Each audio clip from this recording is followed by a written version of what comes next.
పీచు మిఠాయి. ఆ రోజుల్లో వేసవి మిట్ట మధ్యాహ్నం భోజనాలు చేసి అలా నడుము వాల్చగానే టంగు టంగుమంటూ బయట నుండి ఒక గంట వినబడగానే పిల్లలందరం ఒకరి ముఖం ఒకరు చూసుకొని ఒక్క ఉదుటిలో లేవగానే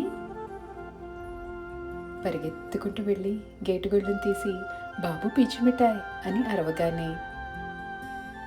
సందు చివరి దాకా వెళ్ళిపోయిన అతను వెనక్కి తిరిగి చూడగానే కంగారుగా ఇలా రా అంటూ పిలవగానే పీచు మిఠాయి అబ్బాయి వచ్చి ఏం బొమ్మ కావాలి అని అడగగానే అక్క పువ్వని, నేను నక్షత్రమని, చెల్లి వాచి అని, తమ్ముడు కూడా అదే కావాలి అని పేచి పెట్టగానే ఎవరికి కావాల్సింది వాళ్ళకి చకచకా ఆయన చేసి పంచగానే గబగబా నాన్నని అడిగి డబ్బులు ఇవ్వగానే ఆ అబ్బాయి మళ్ళీ గంట కొట్టుకుంటూ వెళ్ళిపోగానే సరదాగా మేమందరం ఇంటి ముందు మెట్ల మీద కూర్చొని పీచు మిఠాయి తినగానే నోరు గులాబీ రంగులోకి మారిందో లేదో అని చూసుకోగానే ఒకరి మీద ఒకళ్ళు పడి నవ్వుకుంటూ ఏడిపించుకుంటూ